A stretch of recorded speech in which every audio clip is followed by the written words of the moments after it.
Tiên nghịch tập 1. Thiết trụ ngồi ở bên con đường nhỏ trong thôn, vẻ mặt ngẩn ngơ nhìn bầu trời xanh thẳm. Thiết trụ vốn không phải là tên thật của hắn, mà là từ bé bởi vì thân thể gầy yếu, phụ thân sợ nuôi không được, vì thế dựa theo tập tục mà gọi tên mụ. Hắn vốn tên là Vương Lâm, họ Vương ở trong vài cái thôn xóm xung quanh xem như danh gia, tổ tiên xuất thân thợ mộc, nhất là ở thị trấn, gia tộc họ Vương cũng coi như rất có danh tiếng, có được mấy cửa hiệu chuyên môn bán sản phẩm gỗ. Phụ thân Thiết trụ là con thứ vợ lẻ bên trong gia tộc, không được phép tiếp quản việc quan trọng của gia tộc, mà là ở sau khi thành hôn rời đi thị trấn, định cư tại thôn trang này. Bởi vì có một tay thợ mộc tinh xảo, gia cảnh Thiết trụ cũng coi như bậc trung, ăn mặc không lo, cho dù là ở trong thôn, cũng được nhiều người tôn kính. Thiết trụ từ nhỏ đã cực kỳ thông minh, yêu thích đọc sách, có rất nhiều ý nghĩ, hầu như được trong toàn thôn công nhận là thần đồng. Phụ thân mỗi lần nghe được người ta khen ngợi, nếp nhăn trên mặt phụ thân đều hiện ra, lộ ra nụ cười thoải mái. Mẫu thân càng hay quan tâm đối với hắn, có thể nói từ nhỏ đến lớn, Thiết trụ đều là sinh hoạt trong sự yêu thương của cha mẹ. Hắn biết cha mẹ đối hắn kỳ vọng rất cao, đứa trẻ nhà khác ở hắn tuổi đều đã ra đồng làm nông kiếm sống rồi, nhưng hắn lại ở nhà đọc sách. Đọc sách nhiều, ý nghĩ tự nhiên cũng sẽ theo đó mà đến, đối với thế giới bên ngoài sơn thôn, hắn tràn ngập hướng tới. Ngẩng đầu nhìn phía cuối con đường nhỏ, Thiết trụ thở dài một tiếng, khép lại sách trong tay, đứng dậy đi về nhà. Phụ thân ngồi ở trong sân, trong tay cầm tẩu thuốc, sau khi hút thật sâu một ngụm, nói với Thiết trụ vừa đẩy cửa vào. Thiết trụ, đọc sách thế nào? Thiết trụ ứng phó vài câu, phụ thân gõ gõ tẩu thuốc, đứng dậy nói. Thiết trụ a, ngươi phải đọc sách cho thật tốt, sang năm chính là kỳ thi lớn trong huyện. Ngươi về sau có tiền đồ hay không, thì phải xem lần này rồi, nhưng đừng giống ta, cả đời này vẫn ở lại trong thôn. Ôi! Được rồi, ông mỗi ngày cằn nhằn, phải để ta nói, Thiết trụ nhà chúng ta nhất định có thể thi đỗ. Mẫu thân Thiết trụ bưng đồ ăn đặt ở trên bàn trong sân, gọi cha con hai người bọn họ lại ăn cơm. Thiết trụ ôi một tiếng, sau khi ngồi xuống tùy tiện ăn vài miếng, mẫu thân từ ái nhìn con trai, đem vài miếng thịt gắp qua cho hắn. Cha, tứ thúc sắp tới chưa vậy? Thiết trụ ngẩng đầu nói. Tính toán thời gian, không sai biệt lắm đúng là mấy ngày này rồi, tứ thúc ngươi so với cha có tiền đồ, ai, mẹ nó ơi, gói kỹ đồ ăn chuẩn bị cho lão tứ nhé. Phụ thân một khi nhắc tới lão tứ, trên mặt lộ ra vẻ thổn thức. Mẫu thân gật đầu, cảm động nói. Thiết trụ a, tứ thúc ngươi là người tốt, vài năm này, may mắn hắn giúp đỡ, cha ngươi làm điêu khắc mới có thể bán ra tiền, ngươi về sau nếu như có tiền đồ rồi, đừng quên báo đáp tứ thúc ngươi. Đang nói, bỗng nhiên ngoài cửa truyền đến tiếng ngựa, tiếp theo tiếng bánh xe ngựa lại gần ào ào theo đó mà đến, một cái âm thanh sang sảng vang lên ở bên ngoài. Cha, tứ thúc sắp tới chưa vậy? Thiết trụ ngẩng đầu nói. Tính toán thời gian, không sai biệt lắm đúng là mấy ngày này rồi, tứ thúc ngươi so với cha có tiền đồ, ai, mẹ nó ơi, gói kỹ đồ ăn chuẩn bị cho lão tứ nhé. Phụ thân một khi nhắc tới lão tứ, trên mặt lộ ra vẻ thổn thức. Mẫu thân gật đầu, cảm động nói. Thiết trụ a, tứ thúc ngươi là người tốt, vài năm này, may mắn hắn giúp đỡ, cha ngươi làm điêu khắc mới có thể bán ra tiền, ngươi về sau nếu như có tiền đồ rồi, đừng quên báo đáp tứ thúc ngươi. Đang nói, bỗng nhiên ngoài cửa truyền đến tiếng ngựa, tiếp theo tiếng bánh xe ngựa lại gần ào ào theo đó mà đến, một cái âm thanh sang sảng vang lên ở bên ngoài. Thiết trụ phụ thân gật đầu, xúc động nói. Sang năm, thằng nhãi con này liền 16, ô, nhóm một cái hơn chục năm đi qua, thực mau. Nói xong, mắt hắn lộ ra vẻ cương chiều, nhìn chính nhi tử mình. Trung niên hán tử trầm ngâm một chút, sắc mặt nghiêm túc, nói. Nhị ca, nhị tẩu, cùng các ngươi một việc, hàng nhạc phái năm nay thu đệ tử, gia tộc có 3 cái đề cử danh ngạch, phân đến chỗ này của ta có một cái. Thiết trụ phụ thân ngẩn ra, biến sắc nói. Hàng nhạc phái, nhưng là cái hàng nhạc phái kia, nơi tất cả đều là tiên nhân. Trung niên hán tử cười, gật đầu nói.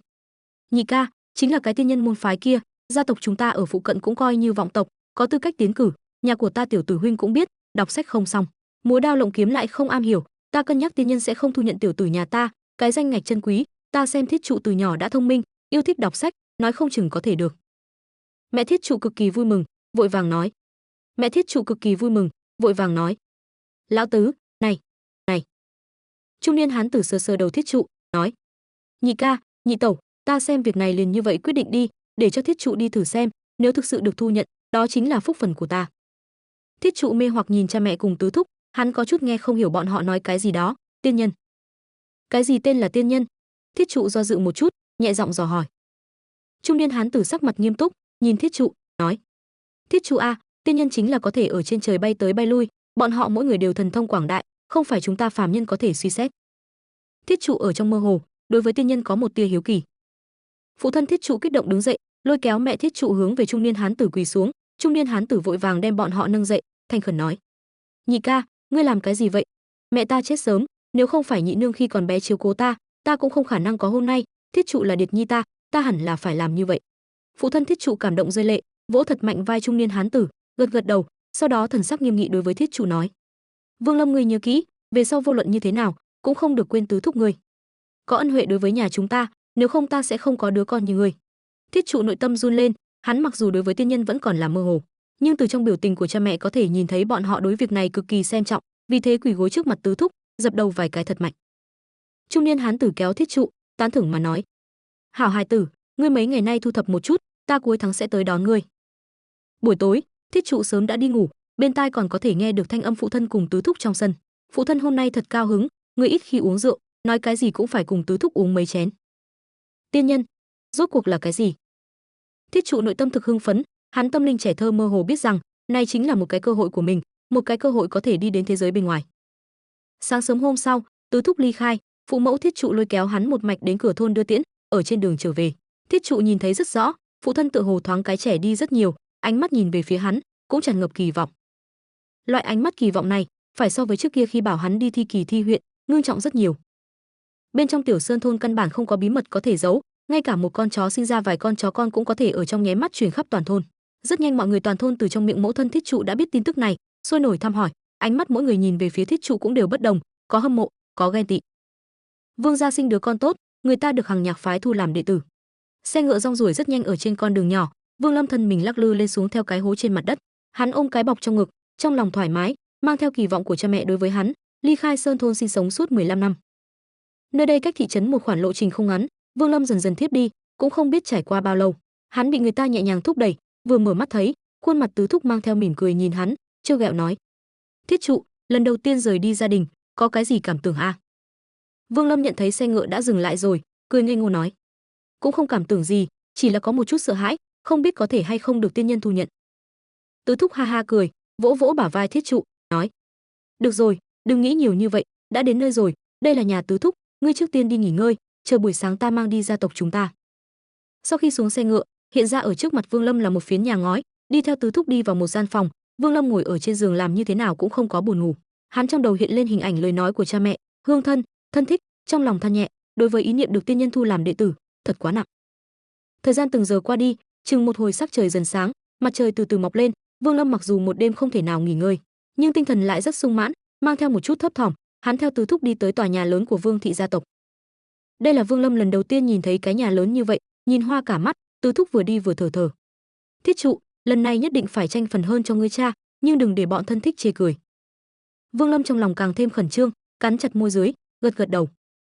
Chừng một lúc sau, tứ thúc đem hắn đi đến chính giữa sân rộng trong tòa nhà, "Đại ca cha Thiết Trụ." Cái lão giả kia đứng ở trong sân, sau khi nhìn thấy Thiết Trụ gật nhẹ đầu, nói: "Thiết Trụ, một lát tiên nhân sẽ đến đây, nhưng đừng ngạc nhiên, hết thảy mọi việc liền đi theo ca ca ngươi Vương Trác học tập, hắn làm thế nào, ngươi liền làm như vậy, hiểu rõ chưa?"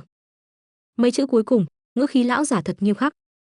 Vương Lâm trầm mặc không nói, vừa thấy mọi nơi, phát hiện trừ bỏ Vương Trác ở ngoài, còn có một thiếu niên làn da hơi đen, khỏe mạnh kháu khỉnh, trong mắt lại lộ ra một tia lanh lợi, nội y hắn căng phồng, hình như đang thăm dò cái gì đó. Hắn nhìn thấy Thiết Trụ nhìn phía mình, hướng về hắn làm cái mặt quỷ, đã chạy tới hỏi: "Ngươi chính là Thiết Trụ ca nhà nhị thúc sao? Ta gọi là Vương Hạo." Vương Lâm cười khẽ, gật gật đầu. Lão giả nhìn thấy Thiết Trụ cư nhiên không để ý tới mình, đáy lòng buồn bực, đang muốn khiển trách. Đúng lúc này, bỗng nhiên đám mây trên bầu trời lay động, một đạo kiếm quang thiểm điện phá không mà đến, sau khi kiếm quang tiêu tán, trên mặt đất một bạch y thanh niên đang đứng thẳng, thanh niên có ánh mắt lấp lánh hữu thần, tản mát ra khí chất phiêu dật bất phàm, thần thái của hắn băng lãnh. Ánh mắt dừng ở trên người Thiết Trụ ba tên thiếu niên quét qua, nhất là ở trên người thiếu niên lanh lợi trên người có chỗ căng phồng liếc mắt, âm thanh lạnh lùng nói: "Vương gia ba cái danh ngạch, là bọn họ sao? Đây là tiên nhân sao?" Dưới một cái liếc mắt của đối phương, Vương Lâm chỉ cảm thấy cơ thể chợt lạnh, trái tim chỉ không ngừng kinh hoàng, khuôn mặt nhỏ nhắn không còn chút máu, ngơ ngác nhìn đối phương. Lại nhìn cái thiếu niên có vẻ mặt lanh lợi kia, hai tay vẫn la đặt ở bên quần, cung kinh lễ phép, ánh mắt lộ ra vẻ cuồng nhiệt. Chỉ có Vương Trác thờ ơ liếc mắt nhìn đối phương một cái, trong lỗ mũi hừ nhẹ một tiếng. Cha Vương Trác vội vàng tiến lên, vẻ mặt cực kỳ cung kính, sợ hãi liền cả kinh nói: "Thượng tiên, ba người này đúng là tộc nhân Vương gia đề cử." Thanh niên gật đầu, không kiên nhẫn nói: "Ai là Vương Trác?" Lão giả trên mặt vui vẻ, vội vàng lôi kéo Vương Trác nói: Thượng tiên, đây là khuyển tử Vương Trác. Thanh niên liếc mắt nhìn Vương Trác một cái thật sâu, sắc mặt dần bình thường, gật đầu nói: Vương sư đệ quả nhiên là một cái nhân tài, khó trách có thể được đạo hư sư thúc nhìn chúng. Vương Trác đắc ý nhìn nhìn Thiết Trụ cùng cái thiếu niên lanh lợi kia, kiêu ngạo nói: Đó là tự nhiên, bản thiếu gia có tu tiên linh căn, đạo hư tiên nhân đúng là khen ngợi không ngừng. Thanh niên nhướng mày, nhưng rất nhanh liền giãn ra, cười như không cười nhìn Vương Trác một cái, vung tay áo một vòng, mang theo ba cái thiếu niên đằng vân giá vũ hóa thành cầu vồng, trong nháy mắt biến mất tại chỗ. Tứ thúc ngẩng đầu nhìn bầu trời, thì thào lẩm bẩm: Thiết Trụ, nhất định phải được tuyển chọn à? Vương Lâm cảm giác thân mình nhẹ đi, trận gió kịch liệt thổi trên mặt làm hắn đau nhức, nhìn kỹ, lập tức khiếp sợ phát hiện chính mình cư nhiên bị kẹp ở dưới bên nách thanh niên, đang ở không trung phi nhanh về phía trước, trên mặt đất thôn trang biến thành một đám điểm đen như một bàn tay lớn, hướng về phía sau di động rất nhanh. Liền như vậy được một lát, con mắt hắn cũng đã bị gió thổi làm đỏ bừng, nước mắt ào ào chảy xuống. Các ngươi ba cái không muốn con mắt bị mù đi, thì nhắm mắt lại. Thanh âm niên thanh lạnh như băng truyền đến. Vương Lâm trong lòng run lên, vội vàng nhắm hai mắt lại, không dám tiếp tục nhìn, trong lòng đối với tu tiên càng thêm mong đợi. Không lâu sau, Vương Lâm có thể cảm giác được thanh niên có chút thở dốc, tốc độ cũng rõ ràng chậm xuống, tiếp theo liền thấy hoa mắt. Thanh niên cấp tốc hạ xuống, ở khoảng khắc rơi xuống đất, thanh niên buông cánh tay ra, ba cái thiếu niên té trên mặt đất.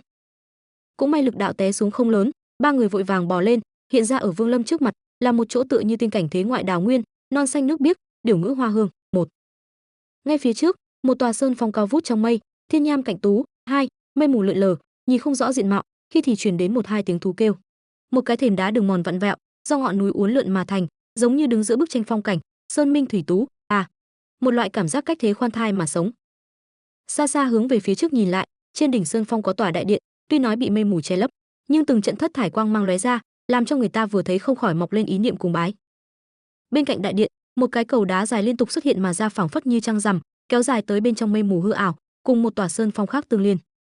Danh lam thắng cảnh như vậy, tự nhiên chính là nơi tọa lạc của Hằng Nhạc phái. Hằng Nhạc phái là một trong số không nhiều lắm tu chân môn phái của Triệu Quốc.